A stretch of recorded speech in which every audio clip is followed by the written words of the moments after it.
నాన్న ప్రేమతో, అమ్మక ప్రేమతో అది చెప్తారు. కానీ పరమ తండ్రి ప్రేమతో, ఎందుకంటే దేవుడు మనం ప్రేమించినప్పుడు మనం కూడా చేతులు. నేను నా తల్లిని తండ్రిని ప్రేమిస్తున్నాను అన్నవారు ఎవరంటే చేయాలి. నేను అడిగే సూటిగా అర్థమవుతుంది కదా. మా అమ్మని నాన్నని నేను ప్రేమిస్తున్నాను. ఆ తల్లిదండ్రులు అర్థం పిల్లలేను. మా అమ్మని నాన్నని నేను చాలా ఇష్టంగా ప్రేమిస్తాను. ఓకే, తెలుసు. నేను నా బిడ్డలను ప్రేమిస్తున్నాను అన్నవారు చేయాలి. తల్లిదండ్రులు అనబడిన వారు నా బిడ్డను, నా కూతునైనా నా కొడుకునైనా నేను ప్రేమిస్తున్నాను. మంచిది, తీర్చింది. బైబిల్ వాక్యం నుంచి కొన్ని మాటలను మనం మాట్లాడుతున్నాం. సమయము 8:20 అయింది. సూటిగా వాక్యంలోకి వెళ్ళిపోదు.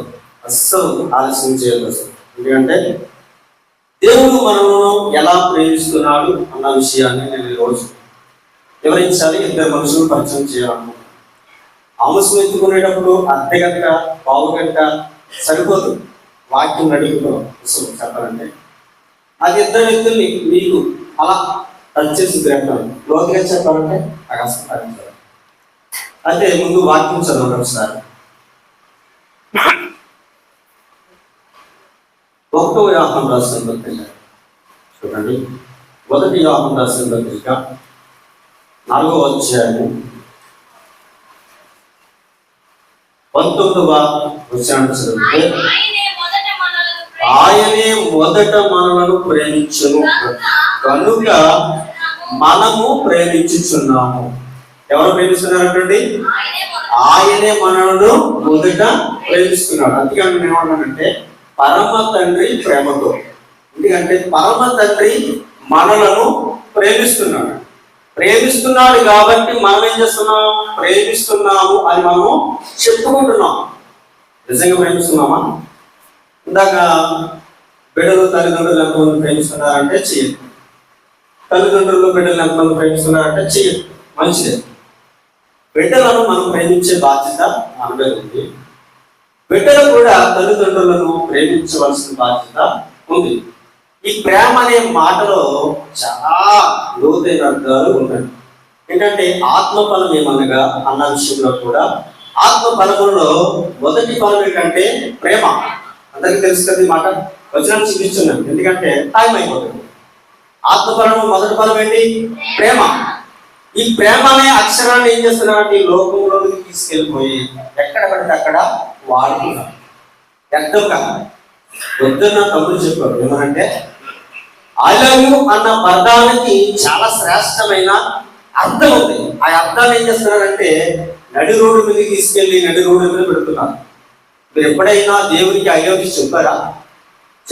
ఎప్పుడైతే పొద్దున్న లేవగానే కృతజ్ఞతాస్తులు చెప్పేటప్పుడు ఏమనంటే డాడీ ఐ లవ్ యూ చెప్పాలి. ఎవరికి? దేవుడికి. ఎందుకంటే మంచం నుంచి లేపి బయటకు తీసుకొచ్చాడు కాబట్టి.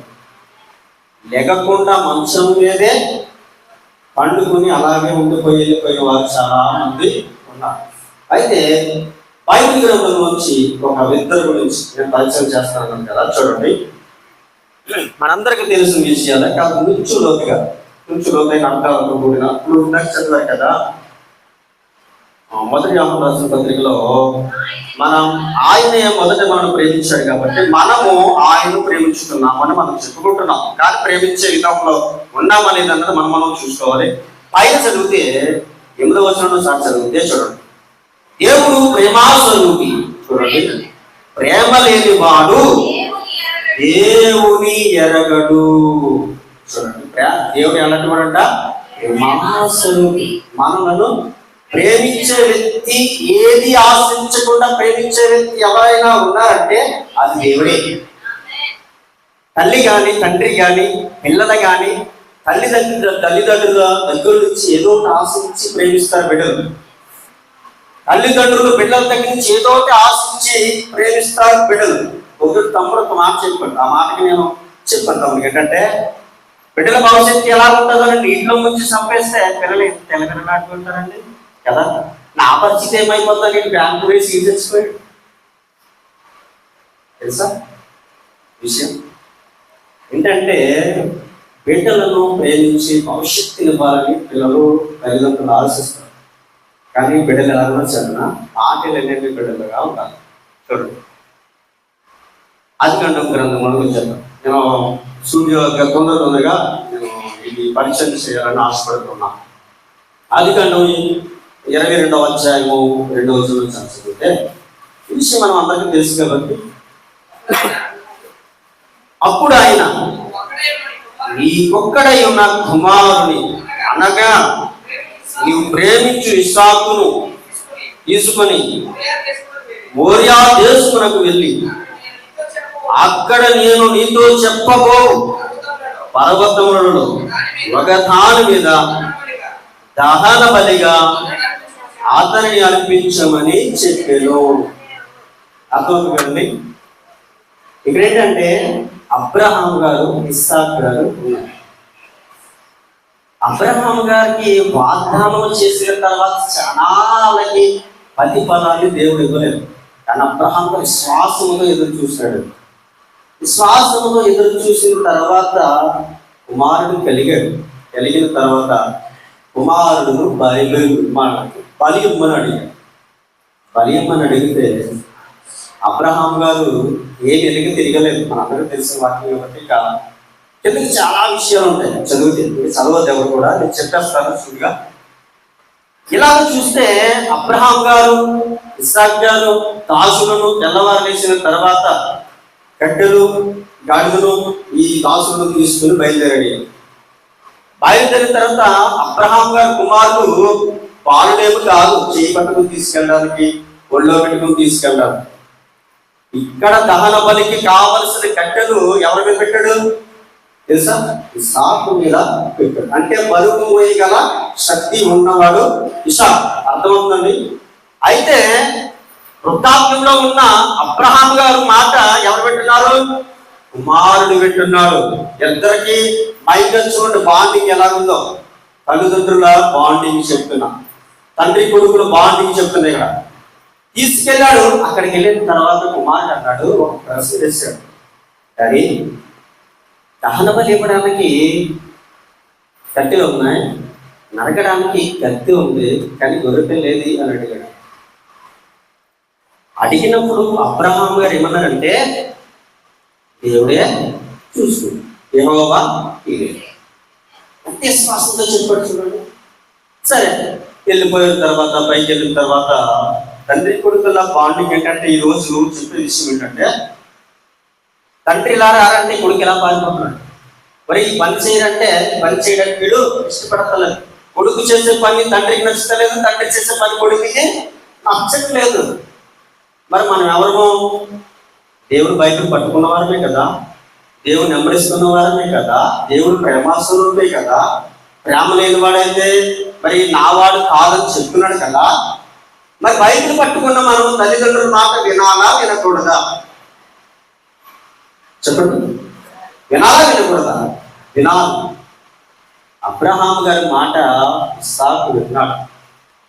వినబట్టే అక్కడ చాలా ఆశీర్వాదకరమైన మాటలను రాసుకోవచ్చు. ఏంటంటే అబ్రహాం గారు ఎప్పుడైతే కుమారుడు బలి ఇవ్వడానికి తీసుకెళ్ళాడో, తీసుకెళ్ళిన తర్వాత అక్కడ కట్టెలు పేర్చాడు. చక్కగా కత్తి తీసుకున్నాడు, కుమారుడును తాడుతో కట్టేసాడు. ఇదే కానీ నన్ను కట్టడం అంటే, నువ్వు చనిపోయే స్టేజ్లో వయసులో ఉన్నావా? నేను వయసులో ఉన్నాను, నన్ను కట్టడానికి ఆలోచిస్తే ఇస్సాకు గారు కానీ పారిపోయారు ఒకవేళ అనుకోండి. అంటే మనం చెప్పే పని చేయకుండా ఏం చేస్తాం? మన బిడ్డలు పారిపోతూ ఉంటారు. పారిపోయి ఎంతమైన చోటులో తిరగడానికి ఇష్టపడతారు తప్ప దేవుని సంఘంలోకి వచ్చి దేవుని సమాజ మందిరంలో కూడుకుని మంచి మాటల విందామన్న స్వభావం కలిగిన వారు అక్కడెక్కడ ఉంటారు. ఆలోచించాలన్నమాట. అక్కడెక్కడెక్కడ నువ్వు కట్టడానికి నన్ను సరిపోతావా ఆలోచేసి ఇస్సాకు గారు కానీ పరిగెట్టేయాడు అనుకో, అబ్రహాము గారు వెనకాల వెళ్ళి పట్టుకోగలడా? అవుని అర్థమవుతుంది కదా. నేను మాట్లాడే మాట అందరికి అర్థమవుతుందా? అబ్రహాం గారు వెనకాల వెళ్ళి పరిగెట్టుకుని ఆగరా బాబు, నేను బలిద్దామని నిన్ను తీసుకొస్తే నువ్వు పారిపోతావేంటి అని అన్నాడా? కానీ ఇక్కడ ఒక్క విషయం చెప్పనా, అబ్రహాము గారు, ఇస్సాకు గారు చిన్నప్పటి నుంచి కూడా దేవుని భయభక్తుల్లో ఇచ్చాడైనా. దేవుని నామమున మహిమ కలుగును గాక. హల్లెలూయా. దేవుని భయభక్తులు మన పిల్లలకు నేర్పించకపోతే చాలా శ్రమ. అనుకోవచ్చు ఇక్కడికి వచ్చేస్తే ఏదో పడిపోతుంది, ఇక్కడికి వచ్చేస్తే ఏదో పోతుంది. ఇది కాదు. నీకు నిత్యరాజ్యం కావాలా? దేవుళ్ళలో స్థిరస్థితంగా నిలబడి ఉండు, నిత్యరాజ్యం వస్తుంది. నిత్యరాజ్యం అక్కర్లేదు అనుకుంటావా? ఇష్టం వచ్చినట్టు పో, ఇష్టం వచ్చినట్టు తీరు, తప్పలే. కానీ అబ్రహాము గారు కుమారుడు బలి ఇవ్వడానికి సిద్ధపడ్డాడు. ఇద్దరు బాండింగ్ చూడండి ఎంత బాగుందో అసలు. కొడుకు తండ్రి చెప్పిన మాట ఎంత చక్కగా వింటున్నాడు చూడండి. కట్టెలు పెట్టారు, పాలు కట్టేస్తున్నా మాట్లాడతలేదు అక్కడ. నువ్వు నేనైతే ఏమంటావు? బట్ డాడీ ఒకసారి బయటికి తీసి డాడీ అంటే ఏమన్నాడు, చెప్పను నాకు అన్న టైప్లో మాట్లాడుతున్నాను. అవునా కదా? చిరాకు పడతామా లేదా?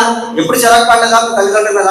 అమ్మా నేను అలసిపోయాను, నేను పనిలో వెళ్ళి వచ్చి ఆలోచించుకోండి అడుగుతాను పాప, నాకు గోల్డ్ వర్క్ ఉంది ఇక్కడ అంటామా? అమ్మా ఎంత కష్టపడి తెలుసుకోవాలి తెలుసా? నేను చాలా కష్టాలు అనుభవించు తెలుసా? ఇది ఏ బుక్కులో రాయరు, ఏ సినిమాల్లో చూపించరు. సినిమా చరిత్ర ఏదో పాట కొట్టేసి పెట్టకపోతే ఇది జీవిత చరిత్ర. ఇది తల్లిదండ్రుల కష్టాన్ని బిడ్డలు అర్థం చేసుకోవాలి. అర్థం చేసుకోకపోతే ఈ రోజు నువ్వు ఎలాగైతే తల్లిదండ్రులు కష్టపెడుతున్నావో, నేను నిజం సత్యం చెప్తున్నాను, రేపొద్దు నీ కడుపులో పుట్టిన పిల్లలు కూడా నిన్నే అంతే కష్టపెడతారు. నువ్వు ఏ త్రోవ అయితే నడుస్తావో నీ బిడ్డలు కూడా అదే త్రోవని ఖచ్చితంగా ఇంకా నడుస్తారు. దేవుని నామమున మహిమ కలుగును గాక. హల్లెలూయా. ఇంకా తెలుసా, అబ్రహాము గారిని చూడండి, ఇస్సాకు గారిని చూడండి, ఎంత మంచి ప్రేమ కలిగి ఉన్నారు, ఎంత బాండింగ్ కలిగి ఉన్నారు. ఎంత ఒకటే మాట, సరే నా తండ్రి నన్ను బలి చేస్తాను, ఇచ్చేయి. దేవుని చిత్తమేమో నా తండ్రి మాట నేను తీసివేయకూడదు, అసలు నా తండ్రి మాట నేను ఎదిరించకూడదు అనుకున్నాడు. కత్తి ఎత్తగానే ఆ చిన్నవాడిగా చేయకు వేయకు. దేవదూత కానపడి మాట్లాడినంతో అక్కడ ఉన్నదిగా పొట్టే తీసుకొచ్చి దాన్ని బలిచ్చే. ఎందుకు వచ్చిన తర్వాత అంటాడు, చూడండి ఒకసారి చూద్దాం. మనందరికీ తెలిసింది కాబట్టి, లేకపోతే నేను మొత్తం అంతా కిందకంతా చదివించేది. మరి చూడండి 22వ అధ్యాయంలో 16వ వచనం చదివితే, ఆదికాండము 22వ అధ్యాయము 16వ వచనం చదివితే ఎలాగుంది? నీకు ఒక్కడై ఉన్న నీ కుమారుని ఎనిమిది ఇయ్యలేదు కాబట్టి, చూడండి ఇక్కడ ఏమన్నాడంటే, ఇంకా 17 చదువులో చూడండి, నేను నిన్ను ఆశీర్వదించి ఆకాశ నక్షత్రములను సముద్ర తీరమందలి ఇసుక రేణువుల వలె నీ సంతానమును నిశ్చయముగా విస్తరింపజేసేది. దేవుని నామమున మహిమ కలుగును గాక. ఇస్సాకు పారిపోతే ఈ ఆశీర్వాదము అబ్రహాము గారి మీదకి వచ్చేదా? రాదు. తల్లిదండ్రుల మాట మనం విన్నామనుకోండి, మన సంతానము సంతానము సంతానము సంతానము ఏమంటాడు అక్కడ? ఆకాశ నక్షత్రాలు అంట, సముద్రములో ఇసుక రేణువులు. మనం లెక్కెట్టగలమయ్యి అసలు? ఏమండి లెక్కెట్టగలమా? లెక్కెట్టలే. ఎంత ఆశీర్వాదం! ఎవరు తీసుకొచ్చారు ఈ ఆశీర్వాదం? అర్థమవుతుందా? ఎవరు తీసుకొచ్చారు ఈ ఆశీర్వాదం? ఇస్సాకు తీసుకొచ్చాడు. ఎందుకని? తండ్రి మాట విన్నాడు కాదు. మరి విన్నాడు కదా? విన్నాడే లేదా? విన్నాడండి, విన్నాడా? మరి ఇస్సాకు గారు మాట వినబట్టి తండ్రి గారికి, అబ్రహాము గారికి వేదకి ఆశీర్వాదం వచ్చింది. ఏమనంటే, ఆకాశ నక్షత్రములను సముద్ర మందర తీరములో చూడండి ఇసుక రేణువుల వలె నీ సంతానమును నిశ్చయముగా విస్తరింపచేస్తాను అని వాగ్దానము ఎవరు చేశారు? దేవుడే చేస్తాడు. ఈ వాగ్దానం కావాలా? మనుషుల మీద ఆధారపడదు. దేవుని అడగాలి, దేవుని అడగాలి. దేవుని పనిలో ఎప్పుడు కూడా ముందుకి మనము చూసుకుని పోవాలి. 18 కూడా చదువుదామా? చూడండి. మరియు నువ్వు నా మాట విననందున భూలోకములో జనములన్నీయు నీ సంతానము వలన ఆశీర్వదింపబడును. భూలోకములో ఉన్న జనములన్నీయు ఎవరి వల్ల ఈ ఆశీర్వాదం అంతా? అబ్రహాము గారు ఇసాకు వల్ల ఆశీర్వాదం వచ్చేస్తుంది. ఈ ఆశీర్వాదాన్ని మనం పోగొట్టుకుంటున్నాం. ఎక్కడంటే తండ్రి మాట తల్లి మాట వినలేనందున. అర్థమవుతుందండి? ఎంత మంచి బాండింగ్ కలిగి, ఎంత ప్రేమ కలిగి ఉన్నారు చూడండి తండ్రి కొడుకు కూడా. ఈరోజు తండ్రి కొడుకు ఎంతో దిగులు ఉంటే ఎంత గొడవ అర్థం కాదు అసలు. ఏమంటే ఏంటో మాట్లాడతారు, ఏంటంటే చేస్తారు. ఇప్పుడు ఆ చెప్పడానికి సరిపోతావేట్రా అంటాడు ఒకడు. ఇద్దరు కలిపి గ్లాసు ఎదురెట్టుండి కూర్చుంటే సమాధానం ఏముంటుంది? ఇలాంటి లేరనుకుంటున్నారా? మాంగారు అల్లుడి గారు ఒదిక్కడ కూర్చుని తాగుతారు. దౌర్భాగ్యమైన పరిస్థితి తెలుసా? కొన్ని విషయాలకు దూరముగా ఉండాలి. దేవుని ప్రేమ నీకు కావాలా? కొన్ని విషయాలకు ఏం చేయాలి? మనము దూరంగా ఉండాలి. దేవునికి మనము అంటకట్టబడి ఉండాలి. అప్పుడే మనం ఆశీర్వాదము పొందుతాం. ఆశీర్వాదం కావాలంటే దేవుని ప్రేమలు ఎప్పుడు కూడా నిలకడగా ఉండాలి. అర్థమైపోతుంది కదా? ఓకే, టైం అయిపోతుంది. మరి ఇంకొక కుమారుడు ఒక తండ్రి కోసం చూపిస్తారు. అందరికీ తెలిసిందే, ఇదేం కొత్త వాక్యం ఏమి కాదు. కాకపోతే ఏంటంటే బాండింగ్ కోసం చెప్తున్నాను. తల్లిదండ్రుల మాట వింటే ఇక్కడ ఏమొచ్చింది? తండ్రి కొడుకుల సంభాషణలో ఒకరి మాట ఒకరు తీసేయకుండా, తండ్రి మాట కొడుకు తీసేయలేదు, కొడుకు మాట తండ్రి తీసేయకుండా ఉంటే ఏమొచ్చింది? ఇక్కడ ఆశీర్వాదం వచ్చింది. ఇంకొక విషయాన్ని చూపిస్తాను. లోకారాసిన సువార్తలో, లోకారాసిన సువార్త 15వ అధ్యాయము 11వ వచనాన్ని చదివితే, మరియు ఆయన ఇట్లనెను, ఒక మనుషునికి 2 కుమారులు ఉండెను. వారిలో చిన్నవాడు తండ్రి ఆస్తులు నాకొచ్చు బాగా మిమ్మని తండ్రిని అడగగా అతడు తన ఆస్తిని పంచిపెట్టించాలి. ఎందుకు తర్వాత చూడండి. ఒక మనుషుడికి 2 కుమారులు ఉన్నారు. మనకు తెలుసు కదా.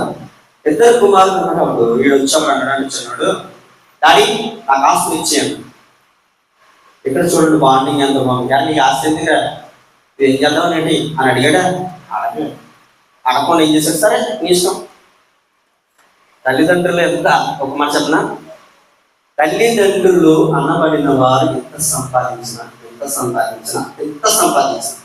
ఎవరి కోసం? బిడ్డల కోసమే కదా. కడుపు పట్టుకు రాత్రి అనక పగలనక నిద్ర లేక నేను చాలా విషయాలు చూసాను. నేను అనుభవించాను చెప్తాను. నైట్ పక్కన కూడా నిద్రలో ఉంటాను తల్లిదండ్రులు. ఎందుకంటే బిడ్డలు నిన్న కష్టపడని ఇదిగా వాళ్ళు కష్టపడదు. ఈ లోకం కష్టపడకుండా నా బిడ్డలు ఉన్న భవిష్యత్తులో ఉండాలన్న కోరికే తల్లిదండ్రులు. అయితే ఇక్కడ ఏమన్నాడంటే ఆస్తిని అన్నాడు. ఇచ్చేసాడు. ఇచ్చేసిన తర్వాత మా వాడు జోబులో రూపాయి ఉంటే మనము భూమి మీద నిలబడం. జోబులో 10 రూపాయలు ఉంటే 10 మంది ఉండాలి మన చుట్టూ. జోబులో 1000 రూపాయలు ఉంటే అవసరం 100 మంది ఉండాలి మన చుట్టూ. మన ఊరి చుట్టూ చాలా మంది ఉండగా దూరదర్శనం కూడా మనవాడు వెళ్ళిపోయి శుభ్రంగా మంచి వ్యాపారం చేశాడు కదా. ఏ వ్యాపారం చేశాడు తెలుసు కదా? చదవలేదు ఎవరు? చదివారు కదా. మరి సెపరేట్ ఏ వ్యాపారం చేశాడు? దుర్వ్యాపారము చేశాడంట మనవాడు. దుర్వ్యాపారంలోనికి మనం లాక్కుస్తే చాలా విషయాలు ఉన్నాయి. కానీ ఆ విషయాలన్నీ మాట్లాడాలంటే టైము సరిపోదు. చాలా విషయాలలో దుర్వ్యాపారం కోసం మాట్లాడాలి. మనవాడు ఏదో చేస్తాడు, అయిపోయింది. సరే, డబ్బులు అయిపోయింది మనవాడి దగ్గర. వీడి దగ్గర అవ్వలేడు. మనవాడు ఏం చేశాడంటే ఒక ఆయన దగ్గర కూలి పనికి కుదిరాడు. మనకు తెలిసిన కూడా చెప్తుంది. కూలి పనికి కుదిరిన తర్వాత మనవాడికి ఆహారము లేదు. లేకపోతే ఆ పంతులు తినే పొట్టు కోసము ఆశపడ్డాడు. ఏంటి? అదన్న తిన కడుపును నింపుకున్నాను. పంతులు తినే పొట్టు కోసం ఆశపడ్డ పంతులు నా దగ్గర అంతేంటి? అసలు పంది దగ్గరికి నిజంగా అది కానీ సరిగ్గా ఆహారం తినడం దాని దగ్గరికి వెళ్ళాలంటే ఎంత ధైర్యం ఉండదు తెలుసా? అసలు మామూలుగా రాబోయే ఆహారం వేసేటప్పుడు చూసారు మీరు ఎప్పుడైనా? మనం ఉండగలమా ఆ ప్లేస్లో? ఎంత అవసరం వస్తుంది. కానీ ఇది మంచిది కాదని చెప్పలేదు, కానీ వాళ్ళకి జీవనోపాధి, వాళ్ళు చేస్తారు, వాళ్ళకి అలవాటైంది. మనం అదే విధంగా మనం ఆలోచన చేస్తే ఈ అత్తమూరు దారిలో మనం ఎందుకు ఓడిపోవడం చాలా ఉంటాయి. ఆ కూతు దూరము మా అత్తగారి ఇంటికి వెళ్ళి ఆ కూతు దూరము ముఖ్యం మూసుకోవాలో దూరం మూసుకోవాలి, ఏం మూసుకోవాలో తెలియదు. ఎందుకంటే అంత వాసన వస్తుంది అది. ఎందుకంటే కోళ్ళు బాగా కూడా వారికి అలవాటు అయిపోతుంది. వీడు ఏం చేస్తాడు, ఇక్కడ పందులు తినే పొట్టుతో ఆ పడుకు నింపుకోవాలని ఆశపడ్డాడు. ఆ పందులు తినే పొట్టు దగ్గరికి వచ్చిందంట జ్ఞానం. ఎక్కడికెళ్ళగా పందులు తినే పొట్టు దగ్గరికి వెళ్ళిన తర్వాత జ్ఞానం వచ్చిందంట. ఏమనుకున్నాడంటే, అయ్యి బాబు నా పరిస్థితి ఏ పరిస్థితి అసలు, నా తండ్రి దగ్గర ఉంటే నేను ఎలా ఉండేవాడిని? నా తండ్రి దగ్గర కొంతమంది పనులు ఉన్నారు, కొంతమంది దాసులు ఉన్నారు, కొంతమందికి అన్నము ఆహారము వాళ్ళంత సమృద్ధిగా ఉంది నా తండ్రి దగ్గర. నేనేంటి ఈ పందులు తినే పొట్టు కోసం కొట్టుకున్నానేంటి అనుకున్న విషయంలో పందులు దగ్గర ఆ పొట్టు తినడానికి వెళ్ళేటప్పుడు వచ్చిందంట మన వాడికి ఏమొచ్చింది? బుద్ధి, జ్ఞానం అక్కడ వెళ్ళాక వచ్చిందంట. అయ్యో నేను ఈ పొట్టులో పడిపోయానండి, నా తండ్రి మాట నేను వినలేదు. ఆనాడు నా తండ్రి మనగానే ఇచ్చేసాడు, నేను వచ్చేసాను. చెయ్యా ఇచ్చా పైసా జల్సా అన్నట్టుగా చేస్తాను, అయిపోయింది. నాకు అన్నం పెట్టేవాడు లేడు, నాకు ఇచ్చేవాడు లేదు, నాకు చూసేవాడు లేడు, ఎప్పటి లేడు నా చుట్టూరు అని అనుకున్నాను. అని అనుకున్న తర్వాత ఆ పందులు తినే పొట్టు విషయంలో చూస్తే చూడండి, 17 ఒకసారి చదవండి. అయితే వాటికి బుద్ధి వచ్చినప్పుడు తండ్రి యొద్దకు 17, 16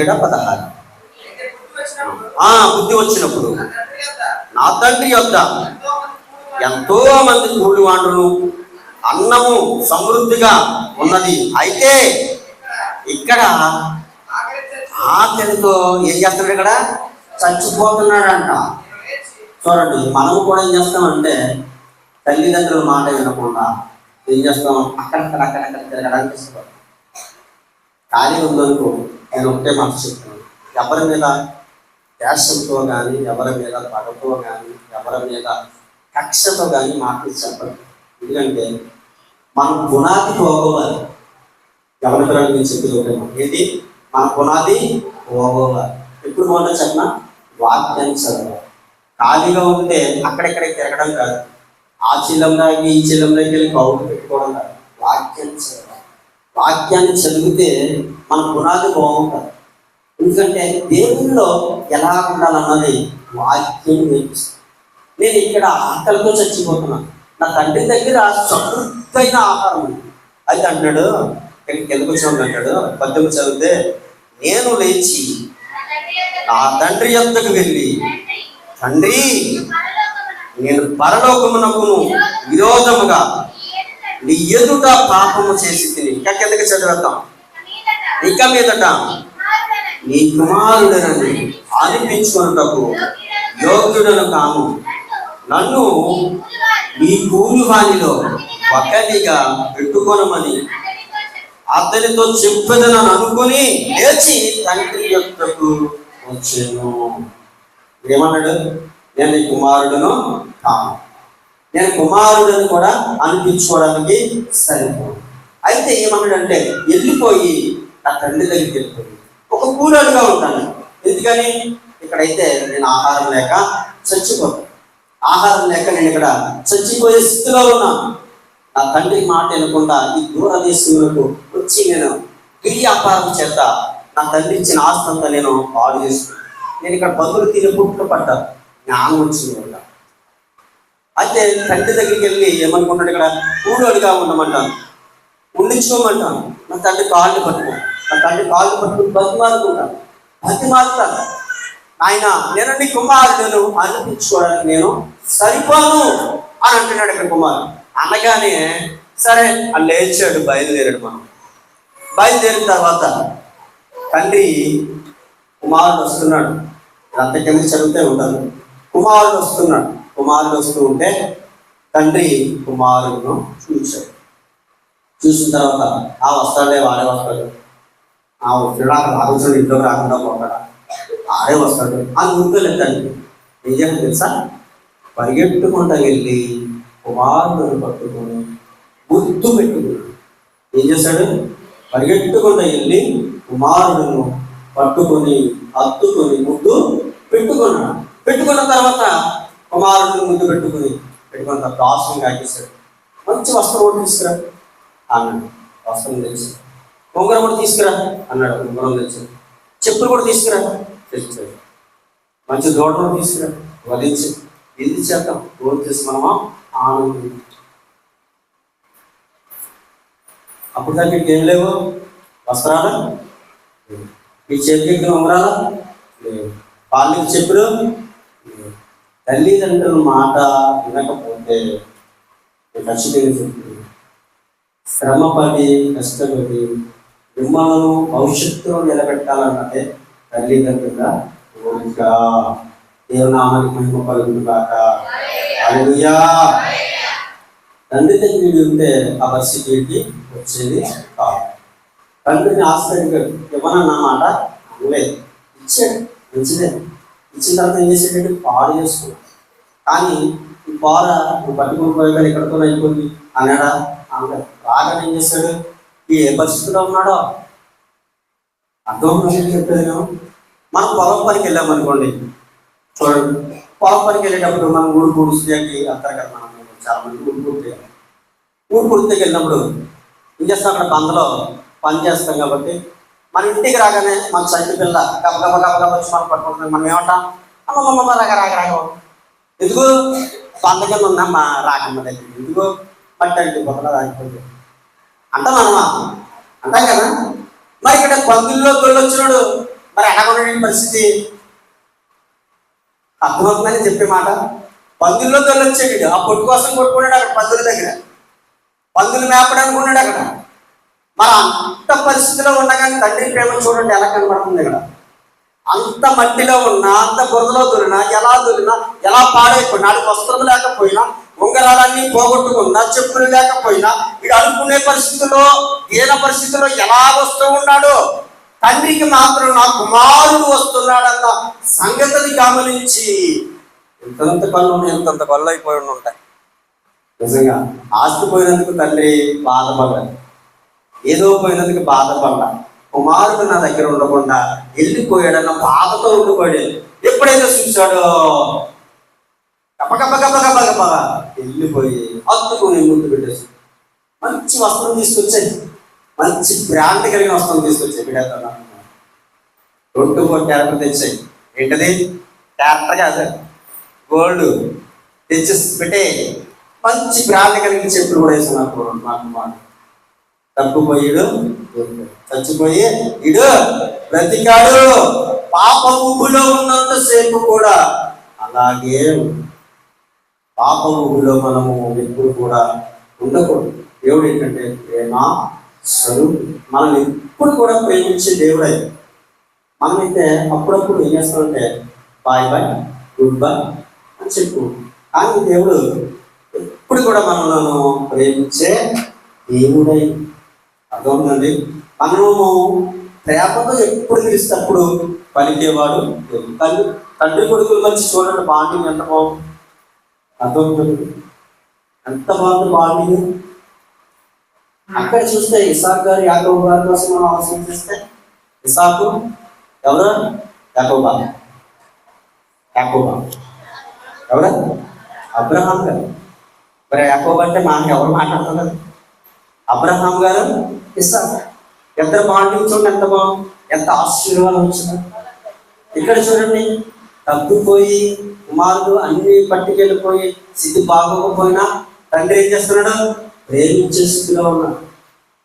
బిడ్డలు పాడైపోతే తల్లిదండ్రులకు చాలా బాధ, బిడ్డలు మాట వినకపోతే తల్లిదండ్రులకు చాలా బాధ. అదే బాధ ఇక్కడ తండ్రికి ఉన్నది. ఉండబట్టి ఏం చేశాడంటే హత్తుకున్నాడు, గుర్తు పెట్టుకున్నాడు, పెద్ద బిందును చేశాడయ్యా. మనం అనుకుంటాం ఎవడో దాంట్లో వచ్చి కొట్టగానే చెప్తాడు ఐ లవ్ యూ, ఎవడో పోయేవాడు చెప్తాడు ఐ లవ్ యూ. ఆ మాటకు అర్థం నీకు తెలిసేడురా అని అడగండి ఎవరైనా. ఒక ఒక్క ధైర్యం ఉంటే ఎవరికైనా సరే ఒకే మాట చెప్తాను, ఆలోచన చేసి ఈ మాట మీకు నచ్చితే ఖచ్చితంగా దాన్ని ఫాలో అవ్వడం మంచిదే. ఎవడైనా ఒకవేళ వచ్చి నువ్వు చాలా అందంగా ఉన్నావు అనడానికి, మా నాన్న కూడా అందంగా ఉంటాడు, మా నాన్న దగ్గరికి వచ్చి ఒకసారి మాట్లాడు, అందంగా మాట్లాడు, చక్కగా మాట్లాడు, మా నాన్న దగ్గర వచ్చి మాట్లాడు, అప్పుడు చూడు అని చెప్పాడు. అర్థమైందని చెప్పేది మాట ఎవరికి అర్థం ఉంటుందా? ఎవరైనా దారిలో కనిపించి ఆయుధాలు అని చెప్పినప్పటికీ నువ్వు ఆయుధాలు అని చెప్పి నువ్వు చెప్పడం కాదు, మా డాడీ నాకు ఎప్పుడు కూడా చెప్తాడు. నేను అందంగా ఉన్నాను అన్నావు కాబట్టి నాకన్నా అందంగా మా డాడీ ఉంటాడు. మా డాడీ దగ్గర వచ్చేసారి నువ్వు రాడక దాకా ఒక్క మాట చెప్తాను, చెప్పేసి ఉంచేస్తాను. పువ్వు చెట్టుకున్నది చెల్లి అవును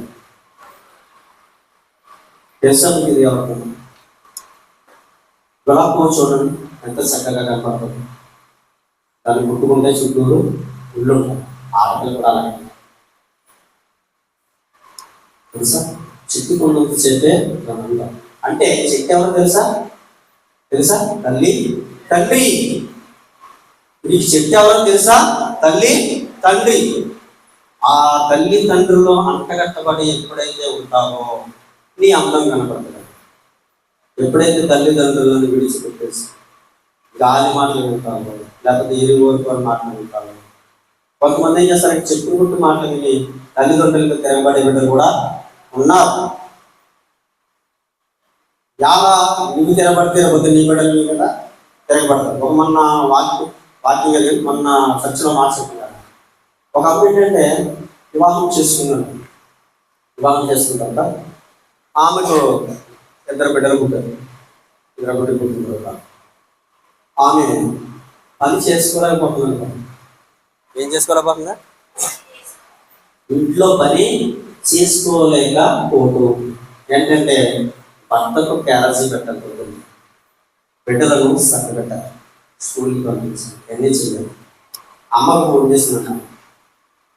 అమ్మకు ఫోన్ చేసి అమ్మ ఏం చేస్తున్నా ఏంటంటే బాగా ఉన్నానమ్మా, మీ నాన్న క్యారసీ పొలం పాలు పనికి వెళ్ళిపోవడం అమ్మ పిల్లలతో నేను పని చేసుకోలేకపోతున్నానే అని ఏం చెప్పింది? పిల్లలతో నేను పని చేసుకోలేకపోతున్నానే అని ఎవరికి చెప్పింది? అమ్మకి చెప్పింది. ఆ అమ్మకి ఎంతమందో తెలుసా? ఇద్దరు కూతురు ఒక కొడుకు. అప్పుడు అన్నదంట అమ్మ అని నేను అనుభవించేసే ఉన్నాను, మీరు కూడా అలాగే చూడండి. చూసారా? నువ్వు చేస్తూ ఉంటే రేపు పొద్దున్న మీ అమ్మ ఏమంటదంటే అమ్మమ్మ అవుతుంది అనమాట. అమ్మ ఏమవుతుంది? అమ్మమ్మ అవుతుంది. అమ్మమ్మ దగ్గరికి వెళ్ళి అంటది అమ్మమ్మ మా అమ్మ ఎప్పుడు నాకు పని చెప్తూనే ఉంటది అన్నదనుకో. అప్పుడు ఏమంటదంటే అమ్మ చెయ్యాలమ్మా, మీ అమ్మ కూడా దగ్గర ఉన్నప్పుడు అలాగే చేసేదమ్మా. అప్పుడు ఏమంటదంటే అమ్మమ్మ మీ అమ్మ అలాగే తిరిగి అన్నదనుకో. ఈ అమ్మ ఏం చేస్తున్నప్పుడు నీ మాట అసలు వింటదా? ఎంత కదా అసలు. మీ అమ్మ కూడా అలాగే నా దగ్గర ఉండేటప్పుడు ఇల్లు తోమంటే అలా పోయింది, వాడుకోమంటే ఎలా పోయింది అన్నదనుకో. మనకి అసలు అంటే ఏంటంటే ఇవన్నీ కూడా దేవునిలో ఇప్పుడు ఉంటాయి. అంటే తల్లిదండ్రులు బాండింగ్ బాగుంటే ప్రతిది కూడా పని అనేది కూడా ఏదైనా సరే పంచుకోవడం కూడా చేయాలి. ఎందుకంటే మనం ఎప్పుడు కూడా దేవుని ప్రేమలో శ్రేష్టమైన వారిగా ఉండాలన్నదే నా ఆశ, నా కోరిక. ఎందుకంటే అబ్రహాం గారిని చూడండి, ఇస్సాకు గారిని చూడండి, ఎంత బాగుంది. ఈ కుర్రడు చూడండి, చిన్నవాడుని తండ్రిని చూడండి, చిన్న కుమారుని చూడండి, తండ్రిని చూడండి. తండ్రి ఎంత విధిగా ప్రేమించాడు. అబ్రహాం గారు కూడా ఇస్సాకు గారిని ప్రేమించాడు. అయితే దేవుని మాట ఇదే ఇచ్చి ఎవడే ఇచ్చాడు దేవుడే తీసుకుంటాడు, దేవుడే చూసుకుంటాడు అన్న విశ్వాసం ఏం చేశాడు? బలి ఇవ్వడానికి తీసుకెళ్ళాడు. కాబట్టి కుమారుడు మాటను బట్టి అంత ఆశీర్వాదము వారి కుటుంబం మీదకి వచ్చింది. మనము కూడా తల్లిదండ్రుల మాట వినేవారుగా ఉండి మన కుటుంబాల మీదకు ఆశీర్వాదం వచ్చే బిడ్డలుగా మీరందరూ ఉండాలి, ఎదగాలన్న ఆశతో ఈ మాటలు దేవుడు దీవించి ఆశీర్వదించడు కాక. ఆమె చిన్ని ప్రార్థన. సకలాశీర్వాదములకు కారణం నామకరణ తండ్రి వందనాలు. ఇంతవరకు తండ్రి నీ మాటలను తండ్రి మాతో వివరించినందుకు నీకే వందనాలు, స్తోత్రాలు. అబ్రహాం గారి విషయంలోను ప్రభా, ఇస్సాకు గారి విషయంలోను కోరుతున్నాం. కొన్ని మాటలను మాతో మాట్లాడాలనుకున్నాను అనుకుంటున్నాను. అలాగే ప్రభా చిన్న కుమారుడి విషయంలో వారి తండ్రి విషయం ఎటువంటి ప్రేమ కలిగి ఉన్నారా, మేము కూడా అటువంటి ప్రేమ కలిగి ఉండటం సహాయం చేయండి. ఈ మాటల ద్వారా ప్రభా అనేక మంది ప్రభా మేము తండ్రి బలపడాలని వాక్యం మా తల్లిదండ్రులకు లోబడి ఉంటారు. మేము లోబడి ఉంటే మా మీదకి ఎటువంటి ఆశీర్వాదం వస్తారో వాక్యము నేర్పించిన రీతిగా మేము నడుచుకుంటకు సహాయం చేసి ఈ నామాన్ని మహిమ ఘనత ప్రభావం తెచ్చుకోమని అడుగుతుంది. యేసయ్య శ్రేష్టమైన నామములో ఈ ప్రార్థన అడిగి వేడుకొనిచున్నాము మా పరమ తండ్రి. ఆమేన్, ఆమేన్, ఆమేన్.